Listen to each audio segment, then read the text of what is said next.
Hey there, everybody. Welcome to The Hang on location. Ryan Devlin, how's it going? Yo, Dave Pollock, how are you? I'm wonderful, man. We're hanging here with multi-instrumentalist, multi-Grammy and Tony Award winner, leader of the 8-Bit Big Man and a million billion other projects that you're going to hear about, the one and only Charlie Rosen. Woo! Thanks for having me. This is my first time ever doing a live podcast. Ooh. Not really? on Zoom. Imagine that. Oh, wow. Hi. With a special We guest. have a My dog, special Daisy. guest, Daisy. who's the sweetest little girl. What are you guys talking about? I don't know. Jazz? Yeah. You a jazz Yeah. girl? I only like Oh. bebop. I don't like anything after 1958. Oh, wait a minute. Uh-oh. This is the jazz purist infiltrating Jazz the purist. podcast. Oh, You she's guys the better. jazz You police. guys better not talk about modal jazz. I only like functional harmony. The Canine Jazz Police. I love that. I love that. Oh, man. That's awesome. So, Charlie, listen, anybody watching this probably knows about a lot of the things that you do. But for those who might not, or you want to set the record straight, Yeah. tell some people why they should care about you. Yeah, well, if you care about video game music and or Broadway, then I guess you would care about me in some way or another. I've spent the last 15 years of my life since I moved to New York working in theater and working on Broadway shows and off-Broadway shows and regional shows and all things musical theater, that is. I sort of fell into it. I didn't really know growing up that I was going to be doing theater and stuff like that. And, I was playing in my big band in high school, and actually I was playing drums at the time. Whoa. Really? Yep. And thought I was going to go to Berkeley as a drummer, jazz drummer. At some point along there, I switched to upright bass because, I think this is the origin story of many bass players. There is no bass player. And so they're like, I'll play the bass. Okay, sure. Then I became a bass player. And then it wasn't until, I guess, my junior year of high school, I got a gig playing guitar in the development of a new musical. Actually, that one right there. It was called 13 the Musical. It was about being in middle school. And then that got produced in LA, and I played in the pit of that. And then that transferred to Broadway. And the gimmick of that show, it was about being in middle school. And in a crazy decision, not only was the cast all teenagers, but also the orchestra was all teenagers. Whoa. Wow. Yeah. So I moved to New York to do that. And because of that, I sort of got plunged into the world of Broadway and theater. And I'd always had an interest in arranging and orchestrating and just instruments at large. My parents are both multi-instrumentalists. My mom's is a woodwind doubler, actually, mainly a bassoon player, if you can believe that. Wow. I don't know why anyone would choose that life, but there she is. Double reeds. That's the only killing. thing I don't mess with. I don't mess with double Yeah. reeds. Too many reeds. Man. Yeah. No good. Too many. One is hard enough. Totally. One's hard enough, as you both know. Oh, yeah.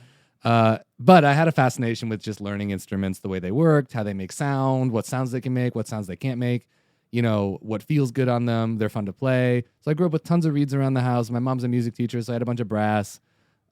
She also plays the piano, and my dad is an organist and a pianist and a banjo player and accordion and guitar and stuff. Wow. And so I grew up with a bunch of stuff around the house, and we had a bunch of wacky things too, like a theremin, which is sitting over there. I Dude. could play it later. So I'm decent at it. And Wow. being decent on the theremin means you don't sound like a cat dying. Theremin's very hard to play. Yeah. Yeah. I'm not an amazing world-class thereminist, but I can play a melody somewhat in tune, which is hard. Hey. Yeah. Totally. Because I didn't really realize the way that musicals were made. There was a music team that consisted of obviously the composer, which usually means the songwriter. We use the word composer, but essentially they're songwriters. And then you have a team of arrangers that do all sorts of other things. They take the themes and they do dance arrangements. You have your orchestrator who, obviously arranges the piece for the band and purely orchestrates it for who's going to be playing in the pit. You have copyists who format all the sheet music and keep everything up to date and do all the transcription and engraving and making the vocal music and keeping everything up to date. There's music supervisors and dedicated arrangers who help the composers flesh out their songs if they need scene change music or, interludes, intros, outros, underscoring. They'll do that stuff. So I had started developing this skill set that lent itself really well to theater without really knowing I was doing it. And now here I am, having worked on now, I want to say 13 Broadway shows at this point. Yeah, it's been a long road so far. It's only, long to me. I guess it depends on who you ask, but it's been 15 years now. And so, and the 8-Bit Big Man I started just for fun because I like video game music, and now that has grown in a significant way. What do you like more, writing for the 8-Bit Big Man or for Broadway? Oh, 8-Bit Big Man, obviously. That was an easy one. Yeah. So no Broadway show will ever be that big, ever, anymore. Right. Yeah. Back in the day, before there were synthesizers, absolutely. Right. and that being said, if they're reviving an old show, like at Lincoln Center, where they're, very pure about it, when they do The King and I, they do the original orchestrations. But even that is in the 30s, and the 8-bit big band often will get into the 40s of the amount of people, often. And so apart from the times when like I get hired by full orchestras to do charts for them, like I'm doing some for like a gig, a San Diego Symphony gig, and that's just purely as like an orchestrator and arranger following a set of instructions. Rarely do I, like the 8-bit big band is just myself like fully unleashed. There's no rules. It's the ensemble I want, and even when you're doing an orchestra, like you don't have a 5-piece sax section, you know what I mean? Yeah. So when they want to do like big bandy jazz stuff, you run into trouble because all you have is like 2 clarinets, and so like, do I put these in the French horns? Like, what do I do here? I do have a lot of adapting of big band to orchestra, and it's really tough to not have saxes. Yeah. So the 8-bit big band is like my, like fully realize the sound I make as an arranger. There's no rules. I do whatever I want, whenever I want. And it's like so much my voice, like as an arranger, way more than working on a Broadway show is, which I also love. But, in that situation, it's your job to understand your role within the context of the show. There's rules, like you have to watch the show and understand what's right for the moment in that show and what the actors are doing, what the composer wants, what the director wants. So you're working in collaboration as a team, and it's not all about it's not about the pit. I mean, it's a musical, it's about the music, but it's not necessarily the focus unless it's like an instrumental section, it's a dance break. The 8-bit big band is like the focus. It's like, I don't have to worry about being tasteful. I don't have to worry about like stepping on anyone. I can do whatever, and it's just, it's my favorite thing I do. It's awesome. Awesome. That's so cool. Yeah, with all this stuff that you do with orchestration, arranging, composing, all this, do you ever, I mean, I know you came up as a bass player. Mm-hmm. How do you balance, I guess, like the playing you as a performer side of it versus you as the composer, arranger? I mean, I don't know if balance is the word, but like, how do you feel about, yourself as a player versus an arranger or whatever now? Yeah, and I would say that especially post-pandemic, the balance of that has shifted, but in a way that was somewhat intentional and somewhat not. When I first moved to New York, I was playing in these shows, and I was gigging like purely as a side musician, mostly playing bass, sometimes playing guitar, sometimes playing keys, and I loved it, But you know how it is as a side musician, you're not gonna love everything, you know what I mean? And which is fine, which is totally fine. That's every job. I mean, I don't like every show I get asked to do. That's just how it is. I don't like every arrangement I get asked to do. That being said, as I like through the 2010s, as I started pushing myself more as like a music department person, I guess I would say, like an arranger, an orchestrator, produce albums, whatever it is, composer. Those are all things that you can do at home. You don't have to necessarily like schlep a bunch of gear to a place to go do that, or even like you just do it on your laptop. Yeah. And as a bass player, carrying my upright bass around, or as a reed doubler, carry all your fucking reeds around. I started like, once that part of my life started taking off more and more, I started getting a little more choosy about the gigs I chose to take. Yeah. And especially as somebody who I take arranging and orchestrating very seriously, and I take copy work very seriously, and when that stuff is like, if I'm reading charts that are not quite up to par, combined with maybe the gig doesn't pay enough and it's far away, like if there's like 3 out of 5 bad things about a gig that are true, I just like started not saying yes to those kind of, because I was in a position to be able to afford starting to say no, or being like, I don't really feel like bringing my upright, to play this gig for $100, or $200 anymore. I don't really need to. And then I could be really selective about doing gigs where it's like, these are my friends. I actually don't care how much this pays. I want to play with my friends. That's great. Whatever. This will be fun. It's like, now it's kind of like, will the gig be fun? Then I'll do it. Because my arranging career took off into a place where I don't have to rely on side musician money. But you know how it works. If you say no, if someone asks you to do a gig a bunch of times and you say like, oh, I can't make it, eventually they're going to stop calling you. Yeah. You know what I mean? And so it just like slowly, without even me fully realizing it, my side musicianing just like kind of trickled down. And now it's pretty minimal. Like I would say I only maybe do a handful of side musician gigs a year these days, which is fine. I do miss it sometimes. Like I like playing, you know, I grew up, I love playing music. I like playing with ensembles, and I love showing up to gigs and not having to lead them, because that's what I do now so much, is like be a band leader. So when I show up to someone else's gig and read the charts and it's fun, it's like, oh yeah, I really miss doing this.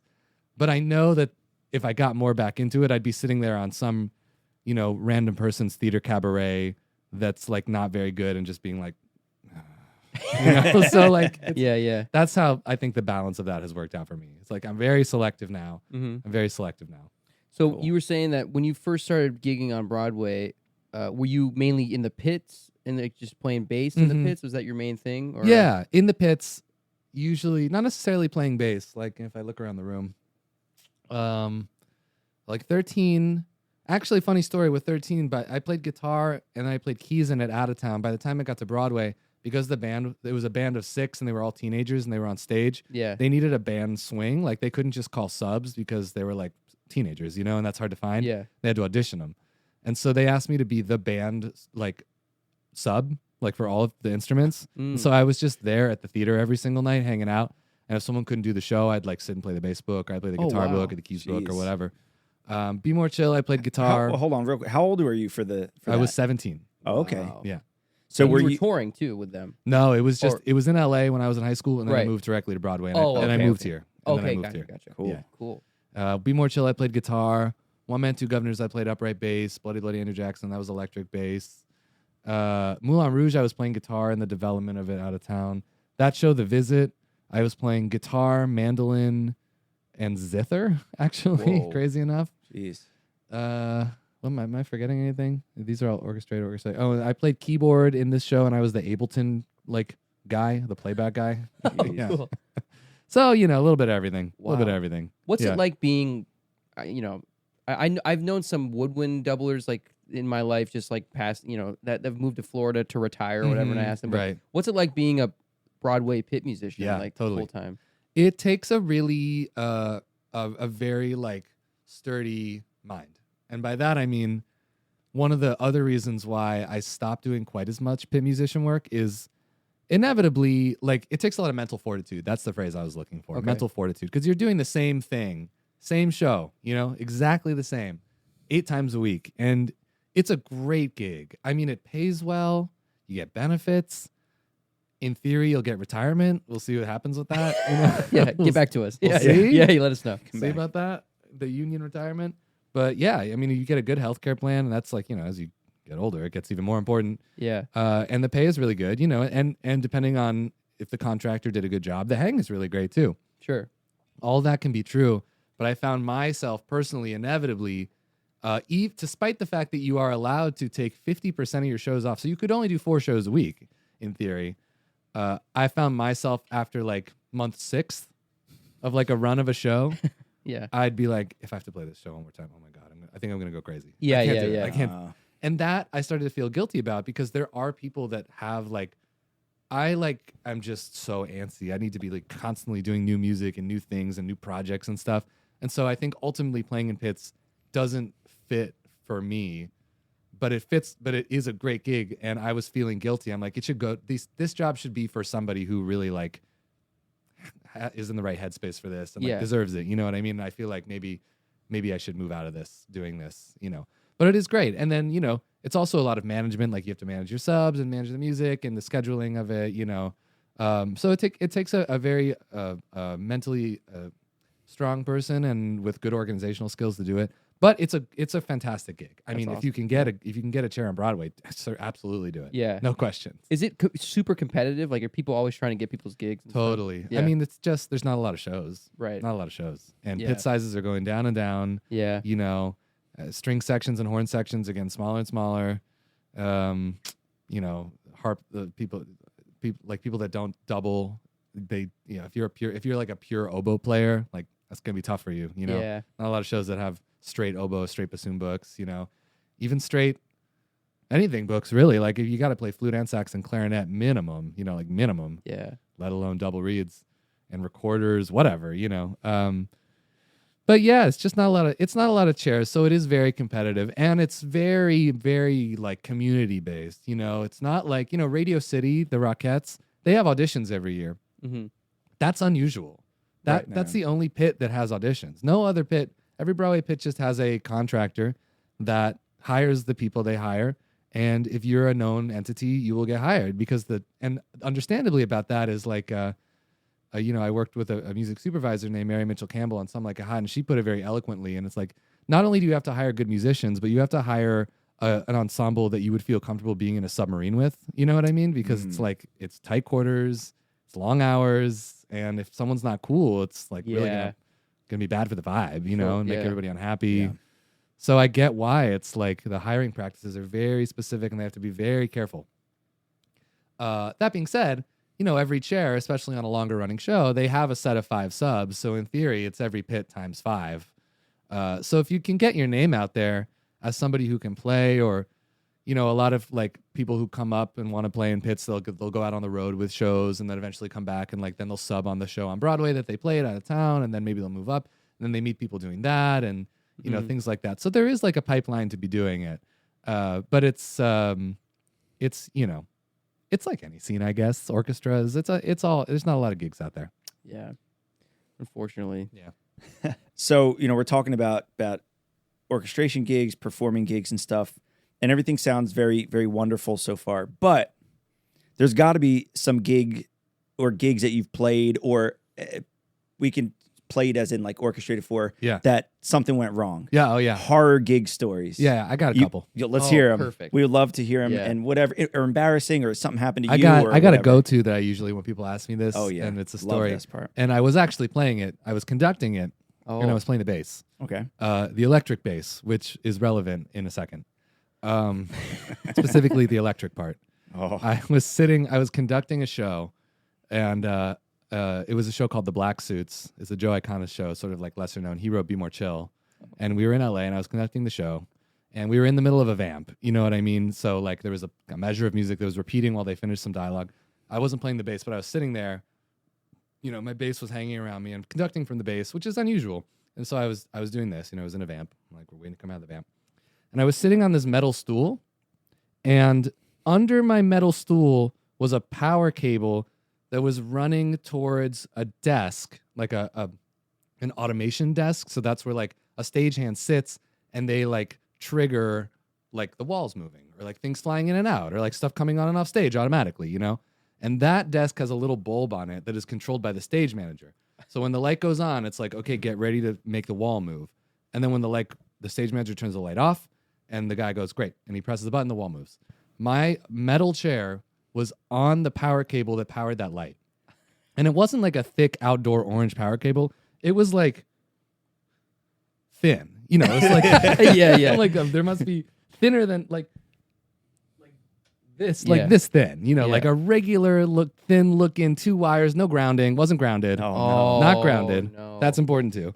Oh. And so my chair, made of metal, didn't have feet on it, I'm realizing, ate through that cable, the shielding, and touched the wires, the raw wires. I don't know how this happened. I have no fucking clue how this happened. But I was conducting, and I cued out of the vamp, like, okay, we're going to go on. I went to go play my bass. For some reason, touching my bass electrocuted my hand. Like, just... Whoa. Yeah, I went, ah! And my hand was like... Tingling? Tingling, yeah. And I was like, oh my, what the fuck? Yeah. I don't know how, and I touched it again. Ah! Like, what the hell? And my hand was like doing like... Whoa! Yeah, and I was like... I was trying to shake it off. In the meantime, like the band didn't know what to do because they were like, was that a cue? Did you cue us? The singer started going on, but the light bulb had turned off, obviously, because I shorted it through my body. And so the automation guy was like, oh, great. Okay, well, that's early, but I guess I'm cueing the wall. So the wall started moving on stage. The actor was like, okay, wall's moving around him. It's like, that's not supposed to move. He like stepped out of the way.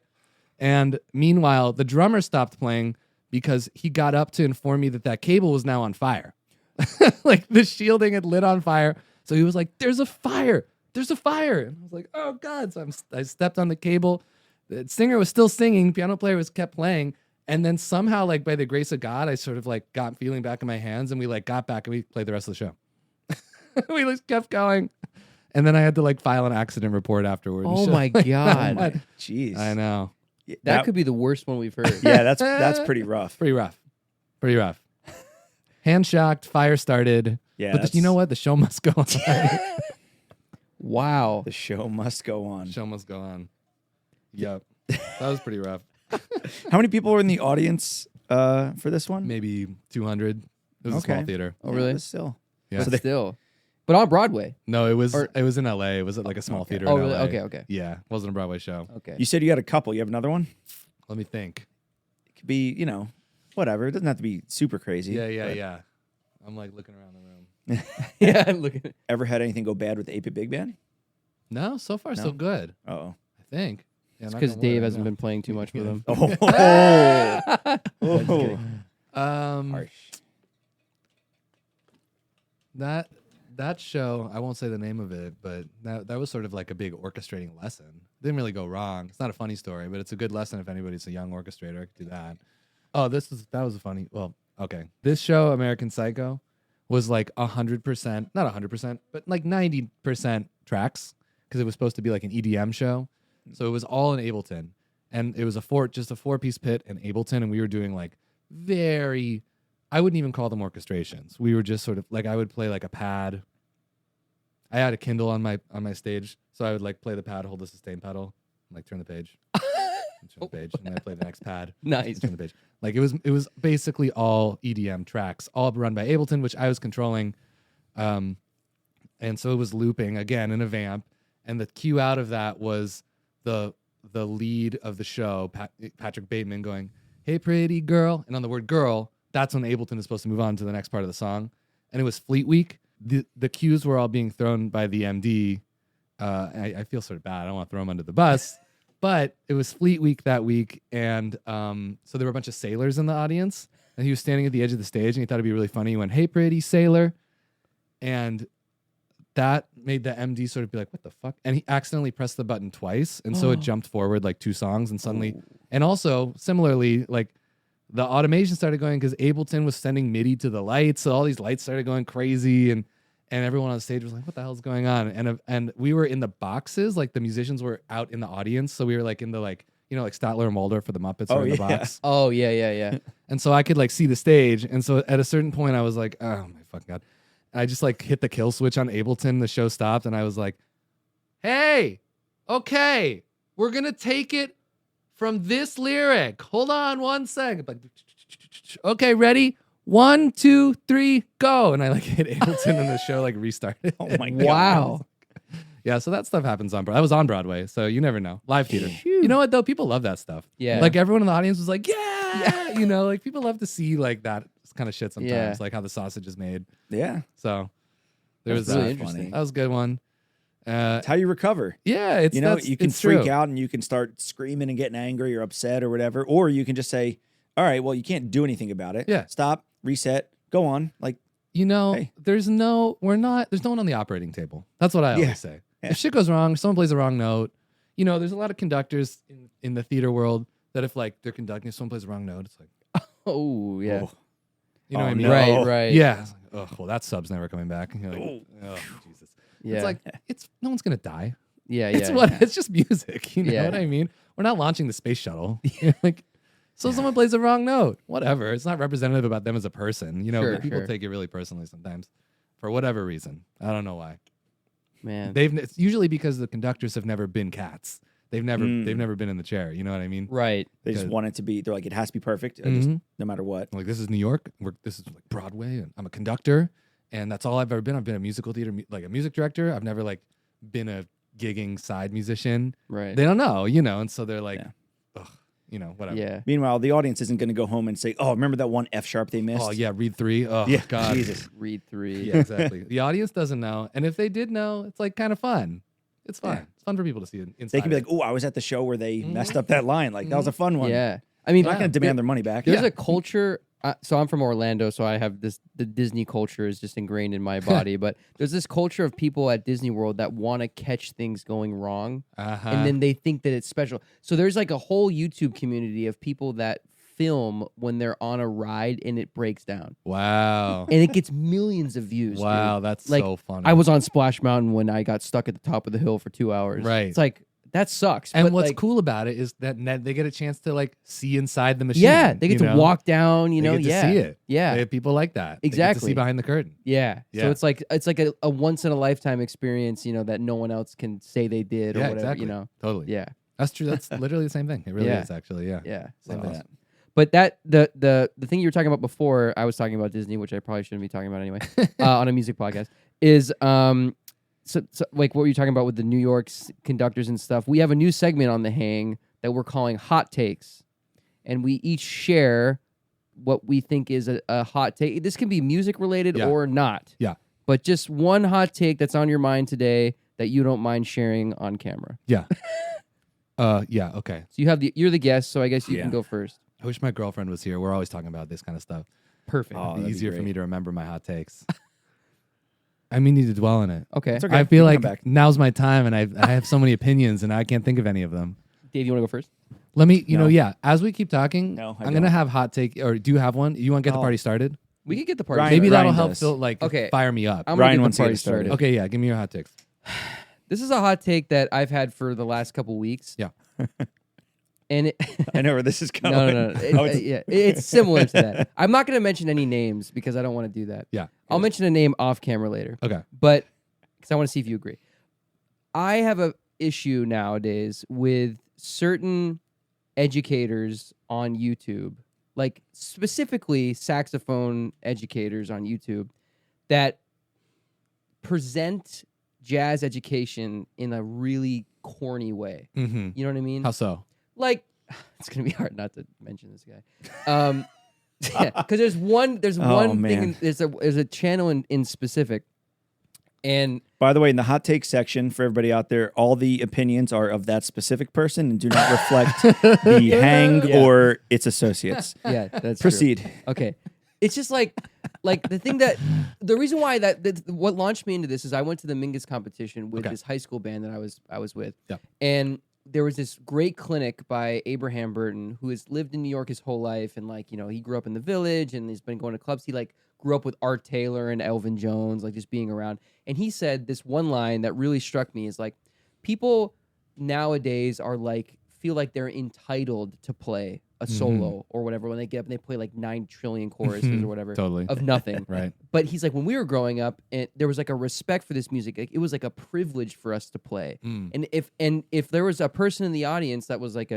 he said George Coleman would come to his gigs and come up on stage, and if he wasn't making it happen, he would on stage in front of everybody not rip him a new one, but be like a father figure, be stern. Wow. And he's now, we don't want to gatekeep, but at the same time, we want to respect this music in a way that keeps it growing in this mediocrity that doesn't become okay. Yeah, right? Yeah. And I feel like there's a very fine line of how do you make it welcoming for everybody, but still having this line of respect of we want to put out the best quality of this music, right? Right. And so I feel like sometimes even on Instagram too, is people want to get famous or super get a big following for just doing this one thing really well, but there's a lot behind the curtain that they don't know how, you know what I mean? Mm-hmm. That and then a bunch of these kids get on Instagram and they're oh my God, all I have to do is that one thing and now I'm a jazz musician around. You know what I mean? Right. And then I feel like it just starts to make everything work. You know what I mean? The quality of content just becomes lower and lower. Yeah, totally. Yeah. I feel like that is true in the sort of here's here's 10 quick things you can do right to become a jazz musician. Right. And you're it's sort of here's 10 random words in a language that you sort of know what they mean. Right. But you don't really, and you're probably going to use them wrong in a sentence. Right. That feels like a product of social media, which is not good. And maybe this person you're referring to does that kind of stuff. Yeah, it's like I don't know.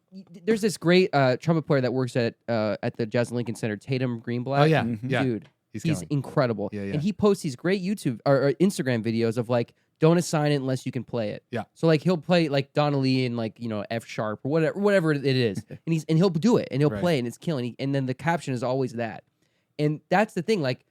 I feel like as a jazz or as an educator in general, like you wouldn't want your medical school teacher to never have had experience doing, you know what I mean? Right. It's like the same thing. I don't want my doctor to not know, like, ever seen like a heart if he's going to operate on my heart. You know what I mean? Totally. I mean, I guess I know music is different than that, but it just got me thinking, like, and it makes me second guess when I teach things. Like, I really want to really make sure I know what I'm talking about if I'm going to teach this to some student. Yep. You know, it's like, and I feel like people just go for the money in it, you know, or the views of it or whatever, the popularity of it, without really going deep into like this music, and then it just the quality goes down, and then kids don't want to go deep into it. Yeah, and then because it becomes like a derivative of a derivative of exactly. That's true. Yeah, I agree with that. So that's my hot take. Okay, cool. Yeah. Now I feel better. I agree with that hot take. Cool. And I'll show you who I'm talking about later. Okay, yeah. I am very curious to know that.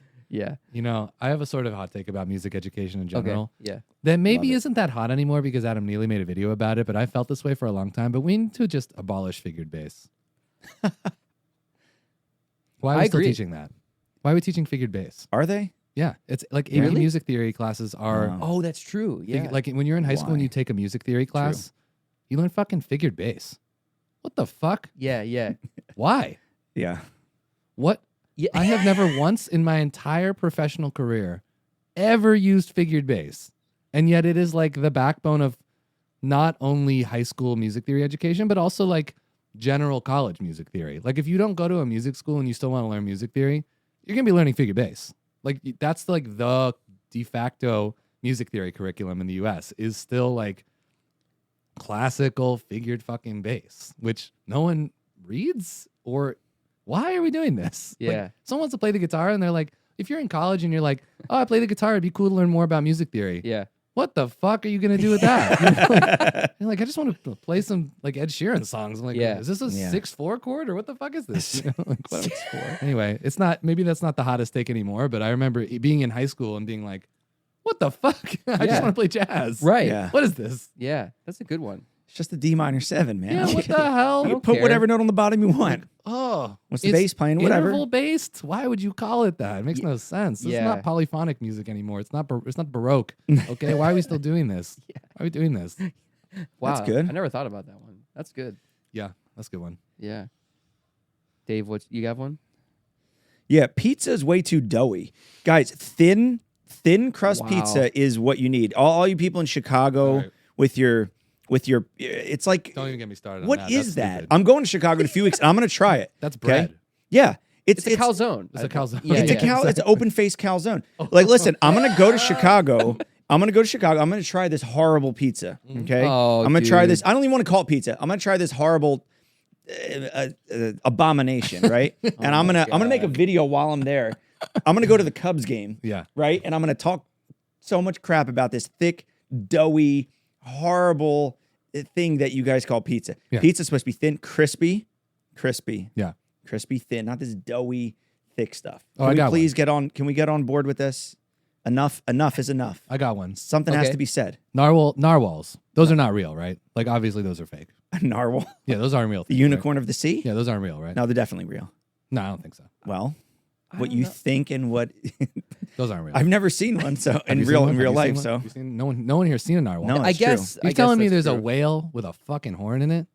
Off the nose, yeah. But also, wait a minute. On the same vein, like, how are unicorns fake, but giraffes are real? Like a giraffe? Look at you. Ever seen a giraffe? Open your eyes, people. Sheep. Okay. Hey, listen. Bad. You've never seen a baby pigeon, have you? Exactly. Birds aren't really. Birds are government. They're government drones. Yeah, I have one lives in my house. He just sits in the corner every day, and it's like I heard the one day was like, chink. I was like, whoa, what was that? Yeah. I want everybody to know that I am kidding. If you don't know me well enough to know that I know narwhals are real, but they can't. But like, what the fuck is a narwhal though? For real, I'm not kidding about anything I say. So I can only assume that the person who initially posted this thread and the subsequent mouth breathers who jumped in on it are saxophonists. If you start eating a cheeseburger and you don't like it, don't eat the whole thing and then complain to everybody about it for keeping your instrument relevant enough to play your crappy $50 gigs. Just stop eating. I truly feel sorry for you that your life is so horrible. Before you jump down into the comment section, please wipe the drool from your mouth and take a good, long, hard look in the mirror. Yeah. Yeah, it's weird. A horn? Why? What's the is it a platypus that's like a mammal that lays eggs? Yeah, that can't be real either. No, that's I've fake. seen a platypus. Fake though. news. I've seen a All platypus. right, well, if you've seen it. Yeah, okay. I've seen a platypus at a zoo in Florida, but then again, it's Florida, so I don't know if it actually was real or an animatronic.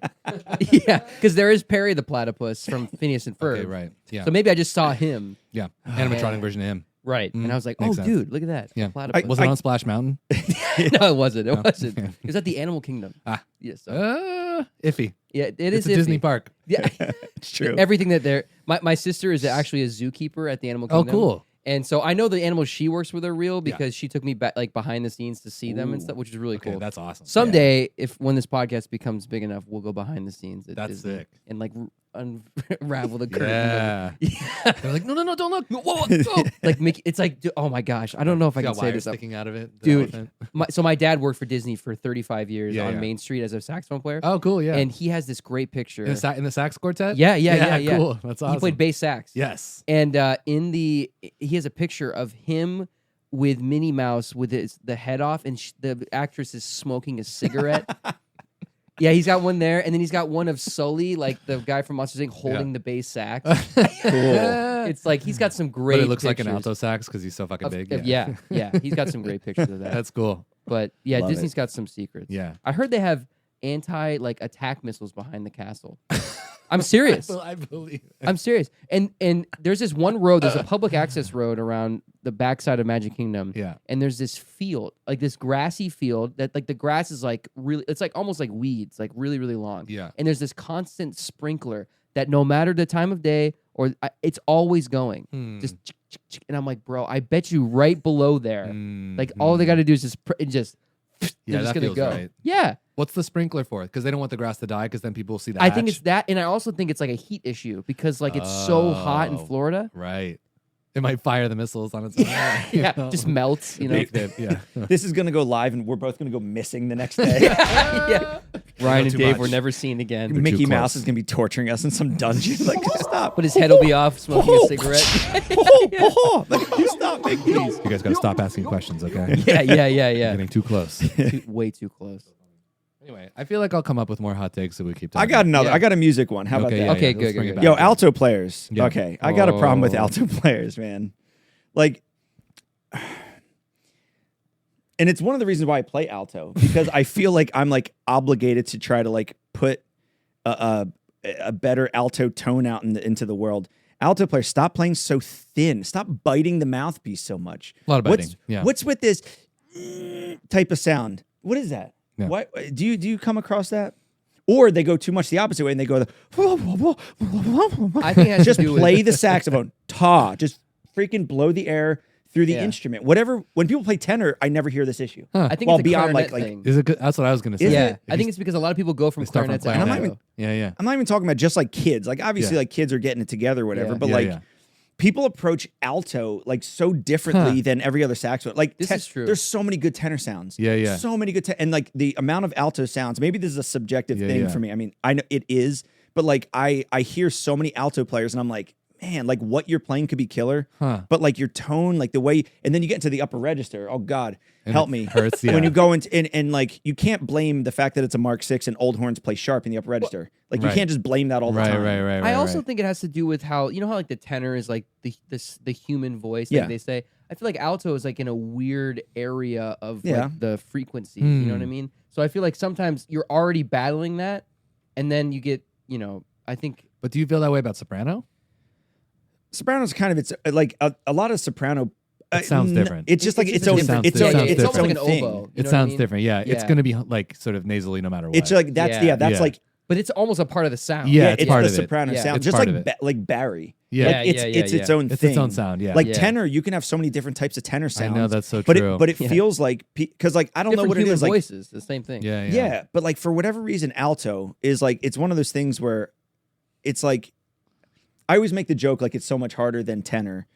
But like I think it's because like a lot of kids start on alto. Yeah. So they get it in their mind how it should be played, and it's a higher pitch, so everything's their shoulders are raised up. And I think you were even asking me one time about like got some alto players, like how do I get this? It's the very like they deaden the reed, maybe they use too thin of a reed or too small of a mouthpiece Yeah, or yeah. something. I like think they start with too small a mouthpiece yeah, too. and they Right. start with That's a that big yeah, thing. like A C star. Yeah. Which is, dude, the opening on a C star is like, like a the 4. reed has nowhere to vibrate. Yeah. And then when you add pressure on your bottom lip, Everything gets really sharp. done. yeah, everything's super sharp and it doesn't vibrate. and it's deadened. That's why you It's get that sound. yeah. Wow. Say taw and blow through the neck. Right. Like Right. you know, and I know this, you know, this isn't a saxophone specific thing today, but like that just drives me nuts. And it doesn't mean you have to like be really dark. You don't have to have the Kenny Garrett thing where you push the mouthpiece in far and drop your jaw to the floor to get it in tune, and it's this really unique sound. It's just like you don't have to do this. Yeah. When you play, just the alto can be a nice sound. Right. People are like, oh, alto, it's shrill, it's high. It doesn't have to be. Right. Listen to Gould play alto. Exactly. I know. Listen I was to just Gould, about the to say most that. buttery alto sound. Listen Yeah, to yeah. Oates play alto. Yeah. Oh my Like, god. you know, it's like, it doesn't have to be Yeah. It doesn't have to. whatever. Yeah, it doesn't have to hurt. I have a social media hot take. Ooh, Oh, I love these. This hell is, yeah. This is the thing, and I get why People start podcasts. I get why people are doing this because like it is a way that like people that don't know about music can sort of like get inside what is making a video killing. But something about this specific format of social media posting recently, I just like it bothers me, and I'm sorry if either of you two have done it, and I probably should do it if I want to get more followers. Okay. But you know that thing where like a lot of music social media posts are doing now where it's like they'll be like on the bandstand and it'll like say quirky things above them about like what they're thinking or like Dude. whatever. You know what I'm talking Yes. about? I It'll hate be it like too. it'll like zoom in on like one player and it'll be like I don't even like what's a you know like I know exactly what you're talking about. like better repeat this or like Yeah. laughing at quote you know or Yeah. like stuff it like Oh, like say their okay. internal thoughts while they're like in a pop up in like Comic Sans above Yeah. them. And it's Oh, like yeah. bright yellow And it's sometimes. like bright yellow. Yeah, yeah. That for some reason, like that feels so like forced. But I get that it helps people that don't know about like what's going on in the moment and like during a solo, and like maybe funny things that are happening in the band. Like people understand it more. But people do it now like so much where like every moment it'll be like they'll be talking and it'll be like cries internally, or like stuff like that. It's corny. Yeah, it's getting to be a little much for me, and I can't quite get on board with that. I agree with you. I agree. Yeah. It's going to be a little much. And again, I think it takes away sometimes from what's actually happening in the video. Yeah, you yeah. know? Yeah. Yeah. And sometimes it's like trying to be really funny and it's just sort of like, Yeah. I can't watch this. Yeah, and it's like when it's a GoPro video, and then like you know how like GoPro videos they look good, but like when you zoom into GoPro videos, They it's get like super blurry, pixely and stuff. Yeah. So then it's like the corner of the it's like right Yeah, into yeah. it, and then it's like really grainy. You're like, what's going on? What But then the there's fuck? yellow text, and you're like, whoa. yeah. Yeah, I agree with you. Yeah, that's my social media. That's one. I like it. It's a good one. Yeah. I don't think I've ever done that. I don't think you have. You know That's what I'm a- talking about, though, right? I think, Yeah. yeah. You're going to see it now. It's going to show Actually, I up. could pull one up. I know exactly what you're talking about. I can actually pull one up. Oh, wait a Uh-oh. minute. And at least this, yeah, but like that is a little, that one pings me. yeah. But when it's like, oh, here's what we're doing, like, oh, I'm using this idea, or like when it's like explaining, like, Sure. this is musically what I'm thinking while I'm soloing, I'm like, I'm okay with that. Yeah. But when it tries to be like kind of memey, I'm sort of like, oh, Yeah. Yeah. kind of. Well, I think it's like anything, like, with these trends that come and go super fast. Yeah. It's like one person does it and it catches on, and then everybody like the Casey Neistat vlog style stuff. What's that? I don't even know what that You don't is. know who Casey No. Neistat is? No, who's that? Really? No. Oh man. So he's like a super famous New York vlogger. Like he was the first guy He was to like make a the, vlog. He was like the first. He's with- in his 40s now. Yeah. He also Or like he's almost- he used is to he do fifth? Wow, movies for still like there. HBO and stuff. He's like Wow. a filmmaker. Okay, wow. Yeah. And he had like a film studio in somewhere in Manhattan. And he became like the first guy to go on YouTube and like film a vlog. Like of early his day. YouTube. Wow. Like With like a big camera, like one of 07 these. type stuff. Wow. Like with Yeah. a gimbal. Wow. And he would walk around ahead of his NYC. time. Yeah. Yeah. Oh, very, yeah. And then he became he would post one like literally every day Wow. for like Yeah, that years, was like his 3 thing. years, 4 years. Wow. And he became super popular millions and millions and millions. yeah. He also has done like movies on like events that have happened in New York. Like he did one about 9/11. He did one about like the big snowstorm that came in, and he latched on a snowboard to an NYPD vehicle because he Wow. knew the NYPD guy, and like he snowboarded through Times Square.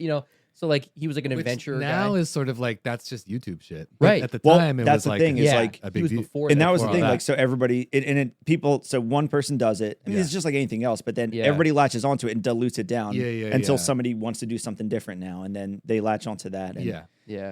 you It's know, sort of like what maybe happened to, is this a hot take? Lo-fi hip hop.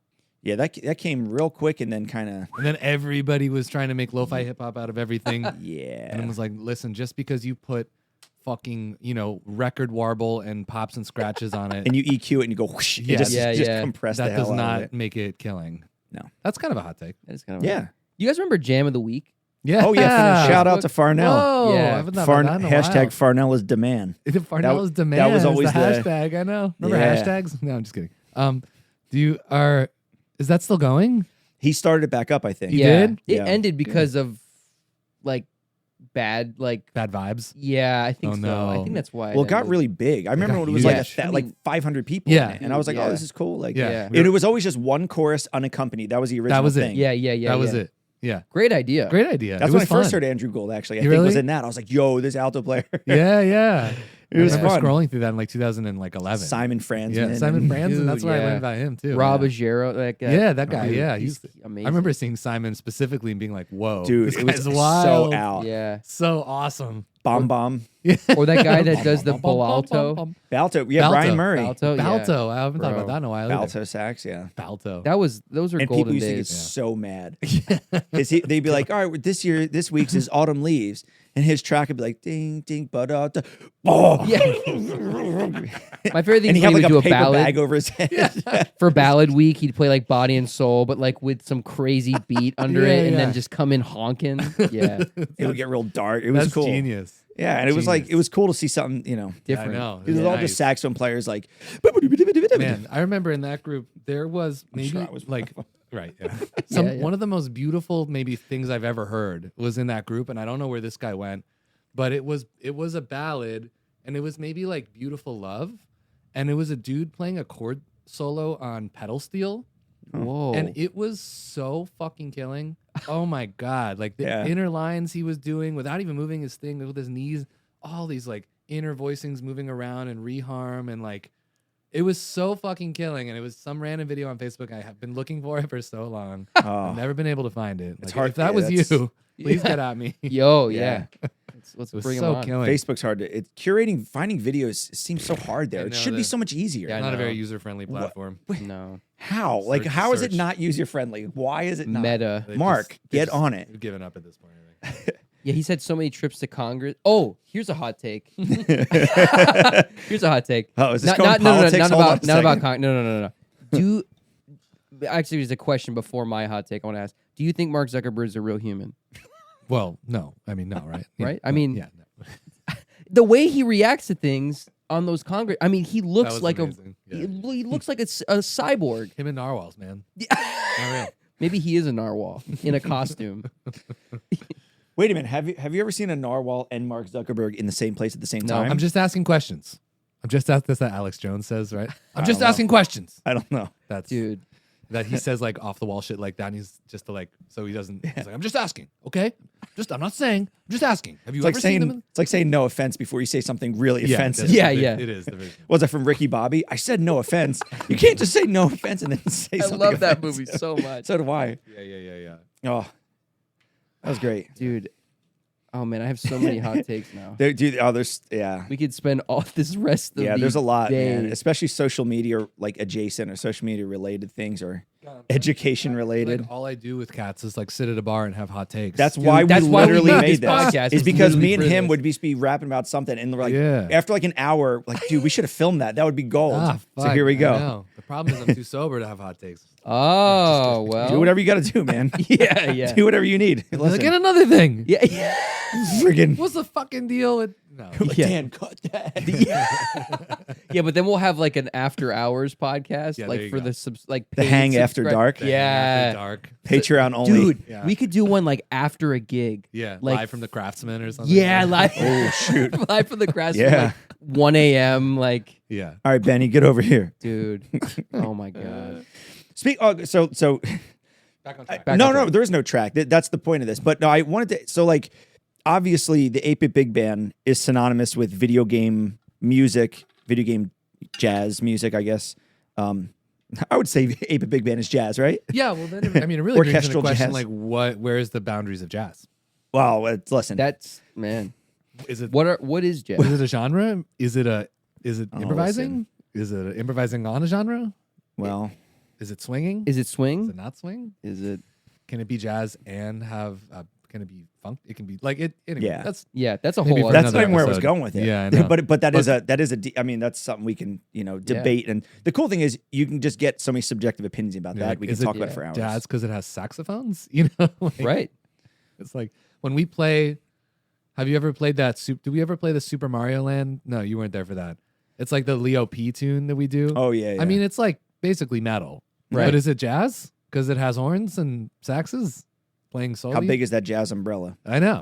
That's a good question. Or is it just lo-fi jazz? or is it the 8-bit big band and It's just whatever you want it to be? a vehicle. you know? Exactly. Yeah. Yeah. It's your mind. Like you were Right. saying that's no rules for you. Right. amazing. No What do rules. you, like? Anyway, No. what It's were you gonna say? well, I was just gonna say like the 8-bit big band. People know that for being synonymous with video game music now, and now there's so many other like the video game. I mean, I know the video game music scene, VGM music, has been around for a while, Yeah. but recently it's Yeah. been and I know like you talked about. Adam Neely made a video on this as well, so we don't need to rehash exactly what he said because Yeah. he did it much better than I think we could ever do. The So Nintendification of jazz. it's actually It's a really, really great video. amazing my Amazing wife video. almost Really started good. crying towards the end when they It's- were doing all the quotes and stuff because that's yeah. her life, man. Like that's That guy is such a good video essayist. It's Oh my like God. he's so smart. it's incredible. He should make a Incredible. college the course. fact I that know. he, I he know. does the most seriously. niche topics and millions of people watch it. Yeah. Like Yeah. He's really good like at just lecturing. He's just a great lecturer. Yeah. He's Anyway. he gets people thinking. he knows. I mean, there's Yeah. college curriculum that use his videos a lot. Yeah. like that. I know. Yeah. and it should. And they should. And without rehashing that, like, what do you think about this? Because it's an amateur thing, I would say, is Mhm. mostly an amateur scene, Mhm. of video game music. And you've been, you've seen it at MagFest, Right. at OSNYC, which we were actually Right. at Were last you night. at last night? Yeah, Yeah, yeah, we that's were, and it was, that was your first time there. Yeah, my Yeah. first time. And It's cool. just like, Yeah. like, It's what a do good you, vibe. yeah. So like, and that's the thing about it to me, it's like, and I was like trying to explain it to him too, a little bit, like coming into, I was like, dude, the vibe, it's like, when I say jam session, you don't have to flinch. It's not that. not It's a Smalls. different, no, it's a different thing, right? Yeah. And like, and for a lot of people, and we were even talking to Dan the man, who may or may not exist. I might be pointing at a wall right now.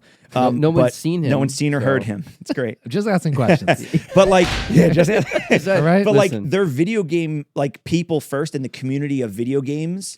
Then they're like, wait a minute, I like that song. I play saxophone. You like that Yeah. song? You play bass. Let's Right. get like. So what's your Right. take on just this whole thing? Yeah, I mean, I Like- certainly feel like we might be in somewhat of a golden age of video game music live right now. Mm. And, there's been video game orchestras like around for a while now, 15 years, 20 years, maybe not that long, but like at least 10 years, 15 Yeah. years, video games live, these like, but it's always been like sort of one thing, like big, massive orchestras playing classical music versions of video game music, right? Or maybe metal, like they'll have like a metal band, and that's sort of like has been it for whatever reason in the last 10 years, or not even like 5 years, there's been a real resurgence of like bands of multi-genres, like other genres reimagining the music. And Yeah. I think we've just gotten to that point. Like when you think about like other bodies of work, right? Like think about the Great American Songbook or film scores or Broadway shows, jazz stand, whatever. Well, I guess it's one and the same. But like how long does it take for a song to exist or a theme to exist before it gets to the point where other people start reimagining it, right? Maybe it's about like 10 years, 15 years, like maybe 20 years of enough collected content within a certain medium that enough people know that when you reimagine it, everybody knows what you're referring to, right? That's sort of like the catalyst for this kind of thing to happen. And so now we have that with video games. And I think we're just like right at that point where there's enough of people that have like a common knowledge of it that also grew up playing instruments, to like create this scene. Yeah. On the internet primarily. Yeah. But now in New York, because it's a big city, we have is it called OSNYC or OSNYC? OS, OS, probably, yeah. right? Yeah, OS. Probably Big OS. OS. Yeah, I probably guess so, OSNYC. Wait, what was... Well, just what are your like- thoughts on just the fact that it's being so? It's like coming into more Oh, yeah. like like I sent you a video of a high school band at some festival playing Bob on Battlefield, and Yeah. and just like the fact that it's becoming more. I think I'm asking your opinion, but I'm also jumping in with my opinion. But Right. part of it is the fact that I think if kids want to get into it, they've always felt like that's on the outside. They can't like. Right. There's band, and then I do like this other thing. But now, Right. like, if some directors are like, "Hey, actually," like if a kid comes to them and says, usually it's that way. "Hey, I've this really cool song, and the music's online on 8bitbigband.com." Yeah. Is that the website? Sorry. Yeah, it is, yeah. Okay, see. Totally. Check it out today. Go buy some merch. But like they go to the director, and the director is like not going to be like, "Oh, we're not doing that because we have to play music from the 1930s." Yeah. I think Totally. it's cool. Yeah, it is very cool. And now that I'm back on track, I remembered what you meant to ask me because I totally That's all good. forgot. Yeah, it's all Just good. hanging, man. We're at a point where like you're saying in the past, it's been largely an amateur thing because there hasn't really been a platform for it or enough of a concentration of people in one place to really be like, oh, this is a hotbed of this scene, But because of YouTube and the internet and like that is the hotbed, that's like the Tin Pan Alley of video game music, you know what I mean? Right. So we become that, and so now things like MagFest can start to exist because these people we can get in touch, and so, like any scene, it starts at a certain level, and then eventually, as interest in it grows and grows, like the skill levels grow and grow, right? But what's really cool about it, and what I think I really like about OSNYC, is that it doesn't feel like Smalls, and it is a very welcoming environment, and of course, the skill levels are a little bit all over the map. But that's okay. There's something really like community based about it that I really like, and I like that it's not super cutthroat. That's a good thing. And it's good for the scene as a whole. And the fact that now there are opportunities for more sort of seasoned or quote unquote professional musicians to jump in and play this stuff. And it's bringing a whole other air of legitimacy to the body of work. Yeah. I think we're like about to enter a real renaissance for video game music covers, if we're Yeah. not already. Do you think Twitch streamers have something to do with that too? Oh yeah, I didn't even think about that. Of course, Yeah. of course they do, Yeah. because everyone loves Twitch and they play game music on their streams. Right. That's a whole other now second medium that Yeah. didn't even think about that. One thing I love about, and I didn't really get it, I think until I was with you at MagFest with the 8-Bit Big Band, is you announce the name of a song and everybody freaks out. Yeah, it's so crazy. Everybody knows the name. Everybody knows the song. They think of a memory of playing it. Oh, I used to play this game all the time. Yeah. I can't wait to hear the melody of blank. Yep. When we're like, hey, our next song is going to be All the Things You Are. Oh man, yo, I love All the Things You Are, dude. Oh yeah, it's like I mean, obviously it's a different. Do you think thing. that's how it used to be though? Was it ever like that? I don't I don't know. know. I've never heard a recording or a bootleg from a jazz club and where the guy announces and the crowd just goes nuts. It You know goes what wild. I mean? Yeah, exactly. Yeah. Yeah, that's true. So then, what is maybe. it? Are they there more to see the artist or the music? right? This is That's true. like who is it that said something about there should be no live classical performances? There should just be one definitive recording, and no one should ever like. Oh yeah. Who? That's a hot take right there. That Well, is I'm a not hot saying take. that's me. I'm just saying No, that. yeah. But that you is didn't like, have it, but it's a hot Yeah. take to say that all orchestras are cover bands. Right. I mean, yeah. But when you like Wow. if I go see you play All the Things You Are and you Right. play All the Things You It's Are, gonna be different. It's going to be Completely because different, I'm yeah. like, oh, I want to go hear Chris Potter play All the Things You Are. Heck yeah, I do. Right. Right. So, but like the Yeah. video game thing, it's like, I mean, they're coming there to see the band, whatever the band is and the style. Right. But they're also like, oh, I really hope they play Meta Knight's Revenge. Right. And now we're going, yeah. Yeah. And people get excited just to hear the melody. Yep. Totally. It's like Yeah. that part makes, I'm like, I know. it just feels good. I'm like, wow, all these people have, because they all share the experience, not of, they're listening to the music, but when did they listen to the music? When they're playing the game Right. Right. with their friends, with Right. their parents. So it's Right. like, it's only good times. Yeah, it's good times. Yeah. It's part of that whole thing. Yep. It's, And that dig that. exact function, like, is why Broadway cast albums are popular. They go see shows. They have a good Yep. experience seeing the show. Yeah. They're moved by the show. They like the cast album, and then they like the songs, and that Yeah. it becomes popular. But it's not as like, I don't know, like not fiendish, but like impassioned, as the video game music fans. It's man, like, it's amazing. they support. They're all wearing the merch. they're Whoever, out Yeah. there, I never they're- thought I'd play big band music and feel like a rock star. You know what I mean? Right. It's like Unbelievable. unbelievable. I feel like honestly sometimes with like movies and stuff like Star Wars is I think a good Mm. example. Like when Yeah. you like there was I'm going back to Disney again. Jeez, sorry, but Well, Not originally. well yeah, not originally, but So, like not your fault. yeah, that's true. But like there was like a concert, like a thing that I saw. I think it was at the Hollywood. I can't remember what venue it was, but they were just doing all like Star Wars stuff. Yeah, yeah. And they would announce in the crowd It would again. go like, wild, right. Like this is like Luke's theme from Binary Sunsets or whatever, Yeah. and the crowd's like, holy shit. Yeah, It's yeah. like, Similar. What? Similar. Yeah. Yeah, it's like and And then also there's Star Wars cons and all that stuff. That's too, true. You know. So is it like what is it that makes such impassioned fans? Is it just nerd culture at large? Is just generally tends to attract very like passionate fandom, which is great, which is awesome. Like as opposed to like, you know, like I don't know, if you go to the Newport Jazz Festival and they announce it, just like doesn't happen like that. I mean, yeah, maybe it's like a sense of like like getting away from reality. Yeah, is like a big part of it. Because I think isn't that kind of like where a lot of instrumental music came from? Like it was like an escape from your day job. You and know like what it is? I think I actually maybe know what it is, because when you go to like if you go see your favorite band, yeah, you know, and they announce a song that everybody loves, people go nuts, right? Sure. So maybe it's actually maybe more about the environment, you know. Yeah.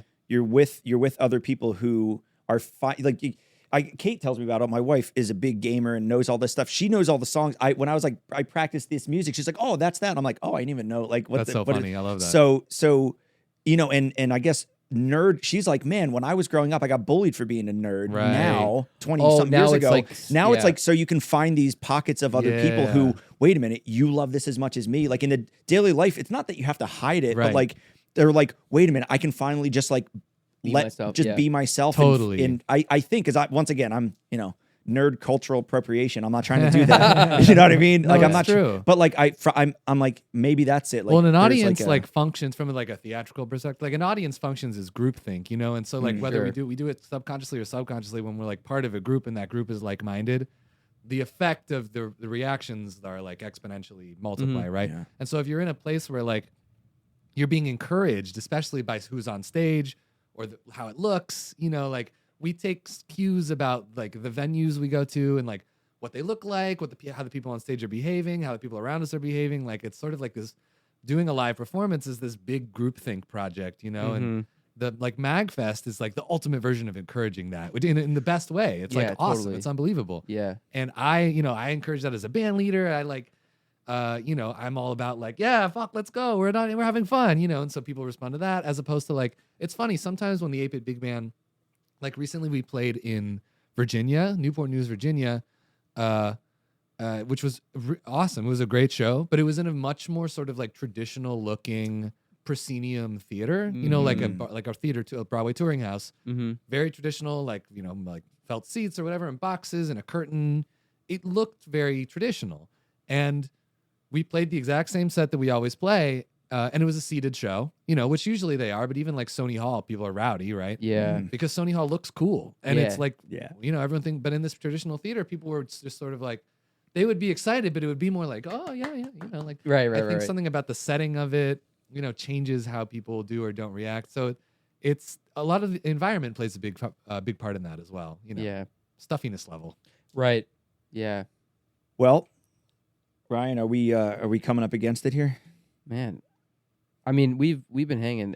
Those hot takes, I'm still thinking about some of these, man. I love I them. wish I could remember more. I feel like my life is the unending series of hot takes that I have. I can't remember. I think hot takes are good though. Yeah. It's better than having like no take and just being like apathetic about things. Yeah. As long as your hot take isn't, you know, like, You know what? The you know, problem is? like- I think many of my hot takes are maybe more like hyper specific about my life in the theater. that's okay. That's Hey, it's your life. Yeah. You're allowed to do that. I mean, they would be so niche. They'd be so niche. It's okay. But like I guess one of my hot takes in theater is that we need to retire the sus2 chord. But that is way more meaningful to me than it will be for any. We need to retire sus2 chords in 6/8. Wait, Okay. wait, sus2 chords in In 6/8 6/8? or end? Like two. And Like, Oh, we need oh. to retire this. We need to retire this song that I've orchestrated 6 million times that goes like this.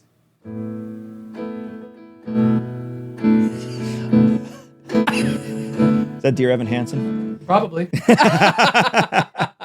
It's everything. It's Yeah. new musical theater. That's like, funny. There's so much new musical theater that is just the same right hand 5 chord with a bass note changing that goes like, or if it's not in 6/8, it goes like this. It goes like this.